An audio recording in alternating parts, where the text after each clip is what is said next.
লেখিকা দেবযানী করের আজকের তাজা খবর। আজকের তাজা খবর। একটি মেয়ের গুলিতে রাজ্যের পুলিশ কমিশনারের মৃত্যু শহরের জনবহুল রাস্তায়। আজকের তাজা খবর। ভোর হতে না হতে মেট্রো স্টেশনের বাইরে দিয়ে ছুটে চলেছে ছেলেটি, এক হাতের বগলে পেপারগুলো চেপে ধরে, আরেক হাতে বড় বড় অক্ষরে লেখা হেডলাইনটাকে তুলে ধরে কাগজের। সকাল না হতে বিভিন্ন চ্যানেলে সেই একই নিউজটা ঘুরিয়ে ফিরিয়ে বারে বারে বলে চলেছে ব্রেকিং নিউজে। রাজ্যের police commissioner mister Subrata Chowdhury প্রাণ দিয়ে বসলেন একটি মেয়ের কাছ থেকে পরপর 3টে গুলি খেয়ে। সোশ্যাল মিডিয়াতে ছড়িয়ে পড়ল পুলিশ কমিশনার মিস্টার সুব্রত চৌধুরীর এই অস্বাভাবিক মৃত্যুর ঘটনাটা। কি এমন রহস্য লুকিয়েছিল এর পেছনে, যার জন্য রাজ্যের এত বড় পুলিশ কমিশনার মিস্টার সুব্রত চৌধুরীকে এভাবে প্রাণটা দিতে হলো? থানা থেকে বেরিয়ে অন্য কাজে যাওয়ার জন্য নিজের গাড়িতে উঠতে যাওয়ার আগেই প্রাণটা দিলেন তিনি। পরপর 3টে গুলি ওনার বুকের ঠিক মাঝখানটিতে এসে লেগেছিল। লুটিয়ে পড়লেন উনি ব্যস্ত শহর নগরীর রাস্তার ওপর। রক্তাক্ত দেহখানা অ্যাম্বুলেন্সে করে নিয়ে যেতে যেতেই প্রাণ হারালেন তিনি। কদিন বাদে এই মহিলা পুলিশদের দ্বারা বেষ্টিত হয়ে জেলের গড়াদের ভেতর থেকে আদালতের কাঠগড়ায় এসে দাঁড়ালো সমাপ্তি। উকিল দিব্যেন্দু ঘোষ এগিয়ে এলেন কাঠগড়ার সামনে। সমাপ্তির দিকে তীক্ষ্ণ দৃষ্টি নিয়ে চেয়ে প্রশ্ন করে উঠলেন গম্ভীর মুখে, আপনি কেন এইরকম একটা জঘন্য কাজ করে বসলেন? এর পেছনে আপনার কি উদ্দেশ্য ছিল? আপনি কি জানেন আপনি কত বড় একটা ক্রাইম করেছেন? রাজ্যের পুলিশ কমিশনারকে খুন করে, আর এর জন্য আপনার কি ভয়ানক শাস্তি হতে পারে? ওনার প্রশ্নের বাণ শেষ না হতেই এক হাত তুলে লয়ার দিব্যেন্দু ঘোষকে থামালো।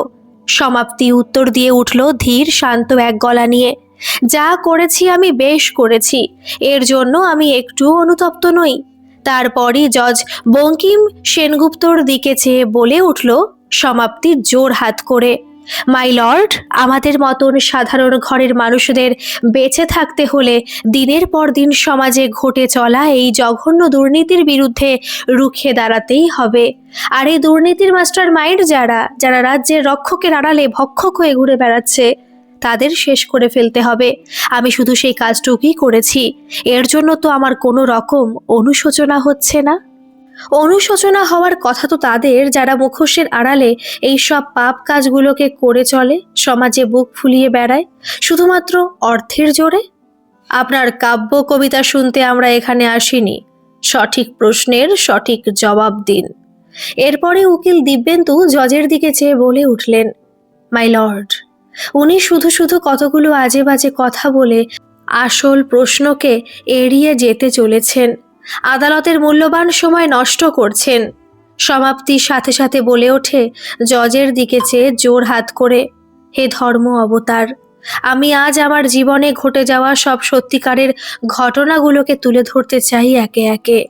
যে প্রবল সহ্যের সীমা অতিক্রম করতে গিয়ে আমি বাধ্য হয়েছি আজ নিজে হাতে আইন তুলে নিতে, সেই সব শুনে বুঝে এবং বিচার বিবেচনা করেও আপনার যদি মনে হয় আমি সত্যিই অপরাধী, তাহলে আমাকে নিশ্চয়ই উপযুক্ত শাস্তি দেবেন।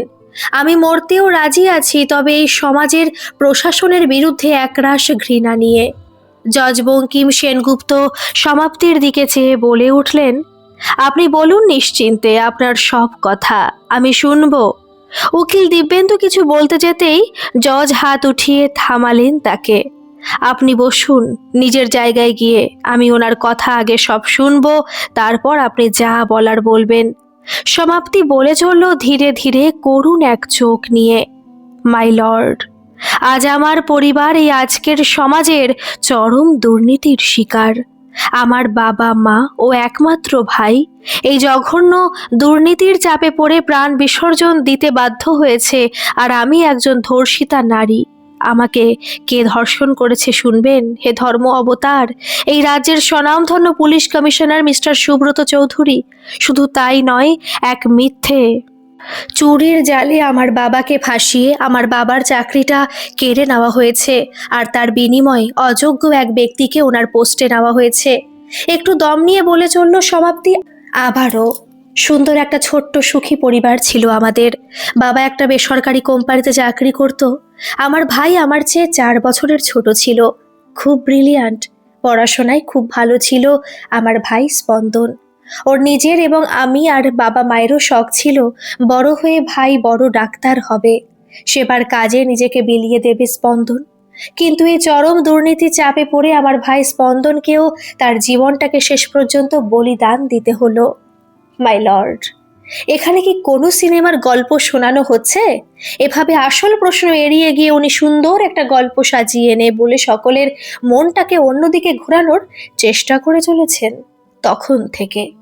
জজ বঙ্কিম আবারও বলে উঠলেন উকিল দিব্যেন্দু ঘোষের দিকে চেয়ে, আপনি কেন এভাবে ওনার কথার মাঝখানে বারবার বিরক্ত করে চলেছেন? নিজের জায়গায় গিয়ে চুপচাপ বসুন। উনি কি বলে চলেছেন সেটা আমি বুঝবো। একটু থেমে নিয়ে সমাপ্তি বলে চলল, হে ধর্ম অবতার, আমার বাবা চুরির দায়ে মিথ্যে অভিযোগে হঠাৎ করে চাকরিটা হারিয়ে ভীষণই ভেঙে পড়েছিলেন।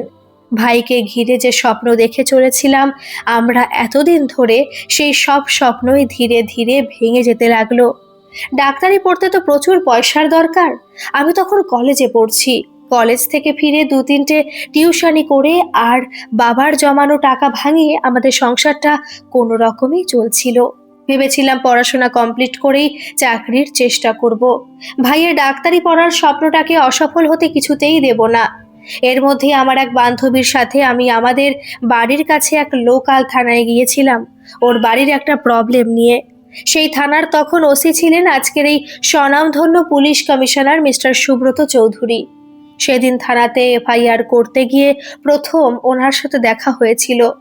ওনার বিশ্রী কথাবার্তার ধরন ও একরকম কুৎসিত চাউনি আমার একেবারেই ভালো লাগছিল না।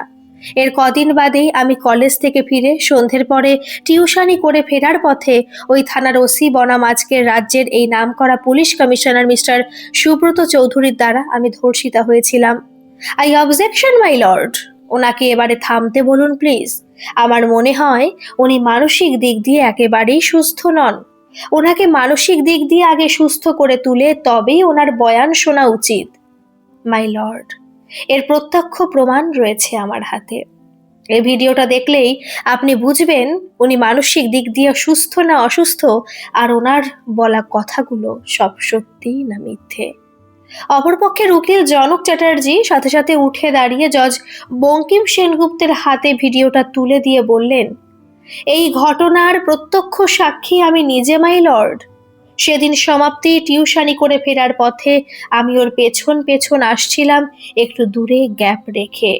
হঠাৎই দেখলাম এক ভদ্রলোক তার বাইকটাকে একেবারে সমাপ্তির গা ঘেঁষে দাঁড় করালো।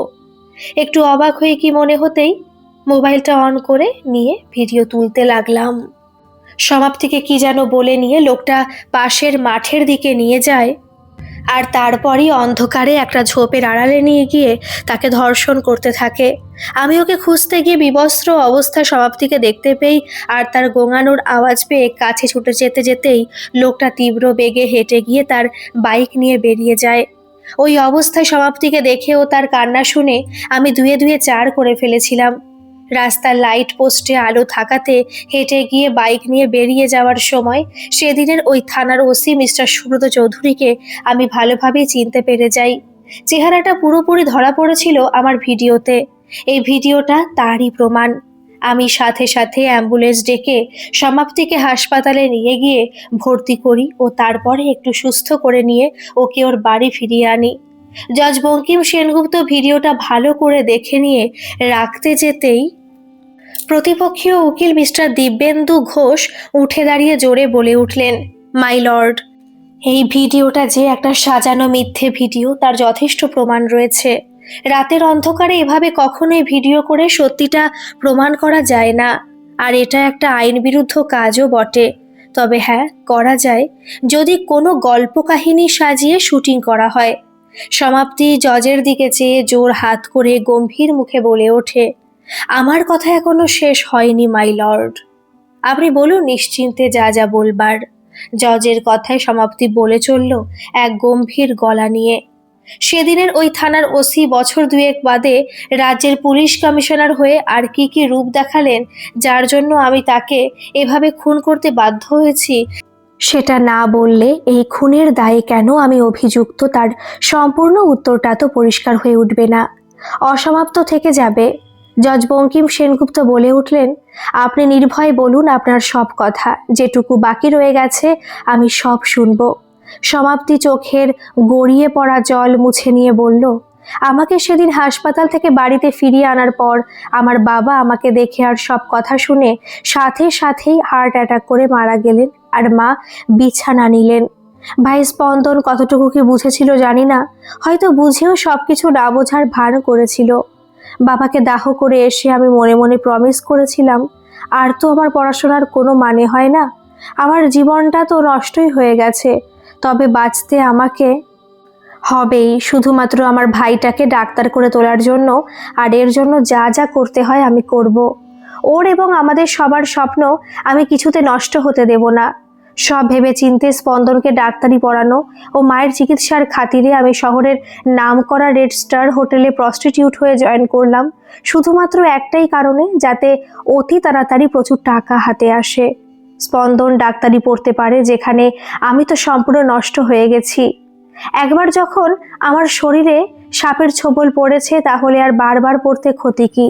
শরীরের ব্যবসা করে যদি ভাইটাকে মানুষ করে তুলতে পারি, ওর স্বপ্ন আমাদের সকলের স্বপ্ন পূরণ করতে পারি, তাহলেই আমার সব চাওয়া পাওয়া পূর্ণ হবে এ জীবনে বেঁচে থেকে।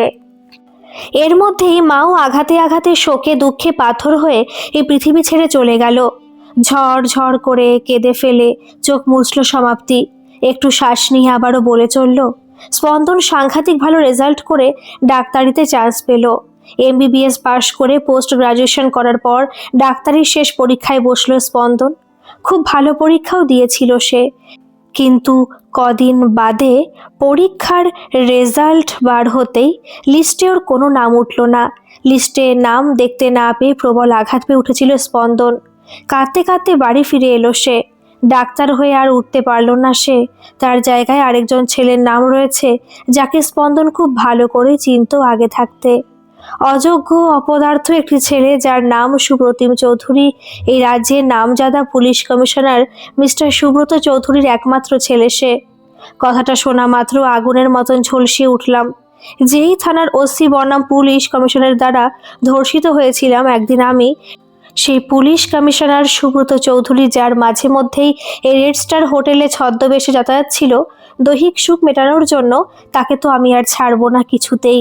এর দুদিন বাদে রেড স্টার হোটেলে হানা দিতেই আমার ঘরে ডেকে নিয়েছিলাম ওকে। লুকোনো ব্যাগের মধ্যে থেকে ঘুমের ওষুধ ড্রিঙ্কসের সাথে মিশিয়ে দিয়ে নেশার করে তাকে ঘুম পাড়িয়ে দিয়েছিলাম। তারপরে তার ঝোলানো কোটের পকেট থেকে ছোট্ট রিভলভারটাকে তুলে নিয়ে নিজের ব্যাগে অতি সাবধানে ঢুকিয়ে রেখেছিলাম। আদালত প্রাঙ্গণ জনতার ভিড়ে থই থই করছিল সেদিন। স্তব্ধ হয়ে শুনতে লাগলো সমাপ্তির জীবনের কাহিনী সকলে মনোযোগ দিয়ে। সমাপ্তি বলে চলল, সাজগোজ আর ওড়নার আড়ালে আমাকে চিনে উঠতে পারেনি সেই মুখোশধারী সমাজের kit police commissioner Subrata Chowdhury. ঘুম ভাঙার পর কোটের পকেটে হাত দিয়ে তার রিভলভারটাকে এদিক ওদিক একটু খোঁজাখুঁজি করে নিয়ে বলে গেল, হয়তো ভুল করে কোথাও ফেলে এসেছি।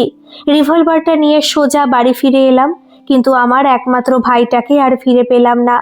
ঘরের ভেতরে গলায় দড়ি দিয়ে আত্মহত্যা করে পড়েছিল সে, এই এত বড় অপমানটাকে আর মেনে নিতে না পেরে। ভাইয়ের লেখা হাতের মুঠোয় ধরা চিঠিখানা এগিয়ে দিল সমাপ্তি জজের হাতে। মৃত্যুর আগে এই চিরকুটখানা লিখে রেখে গিয়েছিল স্পন্দন তার বিছানার ওপর। দিদি আর বাঁচতে ইচ্ছে করলো না রে। আমি জানি তুই কি কষ্ট করে আমাকে ডাক্তারি পড়িয়ে চলছিলি। সব জেনে শুনেও মুখ বন্ধ করে রেখেছিলাম। ভেবেছিলাম একবার ডাক্তার হয়ে উঠে আমার আর বাড়ির সকলের স্বপ্ন আমি পূরণ করব। তারপর থেকে আর এর কোনো কাজ করতেই দেব না। আমি রানীর মতো করে রাখবো তোকে। কিন্তু পারলাম না রে দিদি, পারলাম না। আমি হেরে গেলাম। পারলে তুই এর বদলা নিস, আমি জানি তুই পারবি। তোর স্পন্দন। ভাইয়ের হৃদস্পন্দন চিরকালের মতো থেমে যেতে দেখে একে একে বাবা মায়ের মতো ভাইটাকেও নিজে হাতে দাহ করে ফিরে এলাম। মাথায় খুন চেপে রইল। রিভলভারটাকে লুকিয়ে হাতে নিয়ে সোজা ছুটলাম থানার দিকে। কোন কোন দিন উনি সেই পুরনো থানায় এসে হাজির দেন সেসব জেনে নিয়েই আর এরপরই সব কিছু শেষ করে দিলাম এক নিমেষে। থানা থেকে বেরিয়ে গাড়িতে উঠতে যেতেই এই পাপিটার রিভলভার দিয়েই পাপিটাকে গুলি করে বসলাম। পরপর 3টে গুলি খেয়ে মাটিতে লুটিয়ে পড়ল রক্তাক্ত দেহে নরক সমান এই রাজ্যের প্রশাসন। এক নিঃশ্বাসে কথাগুলো বলে নিয়েই এক শুকনো চোখে চেয়ে জোর হাত করে জজের দিকে চেয়ে বলে উঠল সমাপ্তি। মাই লর্ড, সব কিছু শোনার পর আপনার যদি মনে হয় আমি অপরাধী, আমি রাজ্যের পুলিশ কমিশনারকে নিজে হাতে খুন করে এক বিশাল ক্রাইম করেছি, তাহলে এর জন্য যা আপনি শাস্তি আমাকে দেবেন আমি মাথা পেতে নেব। মরতে আমি একটুও ভয় পাই না, আমার তো আর কেউ নেই এই পৃথিবীতে। সমাপ্তির কথা শেষ না হতে ওর কাঠগড়ার সামনে এসে দাঁড়ালো উকিল জনক চ্যাটার্জি। বলে উঠল আস্তে করে, কানের কাছে মুখ নিয়ে এসে সমাপ্তির দিকে চেয়ে, আমি আছি তোমার জন্য সমাপ্তি, তোমার কিছু হবে না। আমি আমার সাধ্য মতো চেষ্টা করব তোমার ওপর থেকে অপরাধীর তকমা তুলে নিয়ে তোমাকে বার করে আনতে, আর বাদবাকি জীবন আমার নিজের কাছে অতি যত্ন করে রাখবো আমি তোমাকে। আমি যে তোমাকে ভীষণভাবে ভালোবাসি। জজ বঙ্কিম সেনগুপ্ত একটু বাদে রায় দিয়ে উঠলেন, এই শুনানি আজকের মতো শেষ করা হলো। ঘটে যাওয়া ঘটনাটাকে আরো ভালো করে খতিয়ে দেখা হবে এবং পরবর্তী শুনানি আবারও শোনানো হবে এর ঠিক 1 মাস পর। 22শে জুলাই পুলিশের বেড়া জালে ধীরে ধীরে সমাপ্তিকে জেলের ভেতরে নিয়ে যাওয়া হলো। এর কদিন বাদেই সমাপ্তি জেলের ভেতরে আত্মহত্যা করে বসলো। না তাকে মেরে ফেলা হলো। বিচারের বাণী নীরবে নিভৃতে কেঁদে চলল, যা জনক চ্যাটার্জির মতো নিঃস্বার্থ ভালোবাসারাও বাঁচাতে পারল না তাদের ভালোবাসাকে। গল্পটি কেমন লাগলো অবশ্যই কমেন্ট করে জানাবেন, আর ভালো লাগলে একটা সাবস্ক্রাইব করে আমার পাশে থাকবেন। ধন্যবাদ।